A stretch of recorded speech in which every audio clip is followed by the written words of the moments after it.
Okay, hey guys, so I'm back like I never left, and today I'm back talking about zombie games again. It won't ever stop.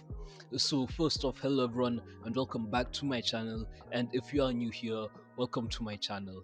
Please do consider subscribing as well, as it helps out the channel expeditiously. And also, because I'm sleeping on the floor right now, trying to make it. So, I'm trying to get, let's see, like 374,000 subs by the end of the year, so hopefully you guys can join us. But I'm joking. I hope you do subscribe though, because it would mean a lot to me. Anyway, it's time for the video now, so enjoy. There's lots of different types of games within this genre of zombie games, and with that comes lots of different ways that each game is approached, from horror shooters, horror survival, base building, story games, and much more ways that the genre can be interpreted. With this, the genre also comes with many different ways to combat and survive the zombies depending on what the game is and what the focus of the game is. Like in The Last of Us or Resident Evil, it's mostly just about base combat survival, acquiring ammo, getting healing items, and progressing the story and killing enemies. But the subset in this genre that I want to focus on in this video is the more, I guess you could say, survivalist zombie games where stuff is a bit more focused on surviving and trying to outlast the zombies, building a base, and becoming self-sufficient in the game, sort of. Hence the relation to the title of the video, which I'll dive deeper into maybe now or later. I don't know, but we'll see as the video goes on. So, zombie survival games have been approached in very different ways by a lot of developers, and with that comes different ways of dying, respawning, and getting loot or getting back the loot and everything you had before. This could maybe be just your character respawning with nothing and then going back to where you died and getting your stuff back, or it could be dying and having to start with a whole different character again, which is what my current favorite zombie game does. So, first of all, what exactly is permadeath? So, for the uninitiated, but we are initiated, But we are initiated, aren't we, Bruce? permadeath is basically a mechanic where once one of your characters in a game dies, that they cannot be respawned. So it would require us to create a new character or new save to then start again or continue the game from there. Sometimes other zombie games do have hardcore modes where this option is offered, but not like a core part of the game and not like integrated fully into the game as a fully fleshed mechanic in the game to be like really expanded and built around for the game to take shape around the mechanic. But what I'm proposing, however, I had a goddamn plan! is a survival zombie game that only has permadeath and has the game like built for that. I feel like more survival zombie games should have primarily permadeath from the start, just entrenched into the game, because I don't know, I just feel like it gives a different sort of feeling when playing a game and trying to survive, to where you start to become more engaged and less mindless with the game, kind of to the point where you start becoming hyper focused on every little thing you're doing in the game that can potentially kill you, especially when you have a good character and have invested so much time into them and just surviving with them. Because as I said and have said countless times in many videos I've made, that zombie games are missing something, and I haven't been able to put my finger on that, but I think that something could be this, or this could be a sort of remedy or alternative to what is missing, rather than thinking of it as just like a singular thing that can fix all these zombie games that I'm talking about. Like, it won't just fix the wound of what's missing, but it can be like a replacement for what's missing and just remedy that for us, because it's a more complex matter and has a lot of factors that go into creating something that will be worthwhile and fun for people to enjoy, and more importantly, something that people will feel like coming back to. And I think one of the first steps to take is to make permadeath the sort of status quo for zombie survival games. Because personally, to me, permadeath is not about losing just loot and your base and stuff, but I think it's like sort of a mechanic that causes a domino effect of choices and emotions and things to happen when we're playing the game. I mean, when I'm playing a game with permadeath, or even just going to hardcore survival in like Minecraft or something, I always start off with saying, son, I have to like seriously lock in, make smart choices, and be very deliberate with what I want to do in the game and what like objectives or priorities or challenges or stuff that I'd have to do in the game to survive through each night. And for me, this usually causes like weird rush of excitement mixed with some sort of anxiety and another emotion that I can't really describe right now. But it is really fun. Sometimes, yes, it can be frustrating, but the fun factor I think outweighs the frustration. And this is like one of those more easier games with permadeath modes, and that's just an optional mode. So now imagine that, but like being a core mechanic of the game. For me, I want a zombie survival game where permadeath is integral to the experience, and that if you take that away from the game, then the game transforms and it morphs into something else. I feel like this would be another way to add feeling into the genre and make it kind of interesting, because right now it's really lacking.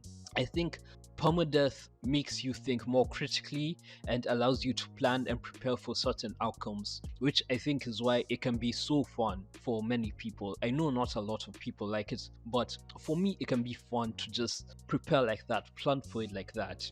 It not only gives you this anxiety of trying to survive, but also lets you incorporate and be creative with how you do survive. It makes you take on new strategies, new ways to survive, and makes you learn the game more. And to me, I think that is a very valuable sort of lesson and makes the game feel much more natural and gives us just satisfaction and feel more in control of our characters and responsible for them. I also feel as if it creates a good push and pull effect with the players, which also helps devs create a gameplay loop without even trying to, because eventually our characters will die. And for some of us, we can look back and see how we did things, where we messed up, and then maybe make a new character and fix those mistakes. Or better yet, we can approach the game in a whole different way and just changing how we were playing as opposed to before. I feel like permadeath just gives us so much more creativity and control to the player, and is just like a well of potential that people are too afraid to tap into. And I can understand that fear, because imagine making a character, building them up, learning with them, surviving with them for literal months of your real life, and getting attached to the character, and then you die. You die to something stupid or just some mistake, or you get killed by something you could have easily avoided. And I can't lie, I'd be pissed, sad, and go through all the stages of grief, and would feel like I wasted all my time just being with this character and playing this game. But I think, well, for me, at least after a couple of days of just like, the sort of mourning process, like I just get that urge to start again, to make a new character and go back at it and try again. Try survive longer this time, or try surviving in a different way that I didn't do on my other go around of playing the game. But another point I want to make that relates to this, and why I think permadeath could make these zombie survival games a lot more fun and engaging, is the sort of connection that we build with these characters. Because personally, I know for me, like, first of all, already I'm an emotional guy. Like, I can cry at the stupidest things.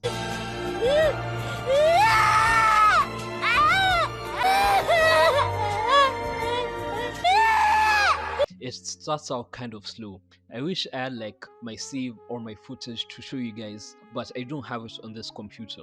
Anyway though, I usually go in slow and build up attributes and skills, and I start making stories for my character and try and think what they could be thinking, how they could be feeling. And with every day that passes, every time I boot up the game, every time I like just progress forward with my character, I feel more and more sort of immersed and connected with them, because I've just spent so much time building them up and investing in keeping them alive that I wanted to pay off in some sort of way, whether it manifests itself in the game or just like some emotional payoff. And then I start trying to make survival easier for them and everything less of like a battle of attrition each day, and it just feels very satisfactory to me. $5 footlong. Sandwiches at a cheap price? Satisfactory! And that's why I think the sort of worth for permadeath comes from. Well, in this sense, for zombie survival games, just sort of going through it and staying alive and just keeping yourself alive from these zombies. With permadeath, the mechanic sort of enhances the danger and gives the feeling of stakes for the character you've made, so you feel more inclined to inherently care about the character and how you're playing the game. So again, even if the game is more fantastical and not really realistic in the same way that I know some people like, it can still feel sort of grounded in some of the stakes that are presented with permadeath. Now, I would want to mention the case of Daisy, even though I don't really count that as the type of game that I talk about when I'm talking about zombie games. But I feel like it's important to mention in this video because it holds a lot of relevance to the topic that I'm covering. So, surprisingly, when I searched this up online and was trying to get like opinions on permadeath, the general consensus and what people think, I found an actual academic peer-reviewed study from 2015 which explores the paradoxical pleasure of fearing death in Daisy. That's their words, not mine.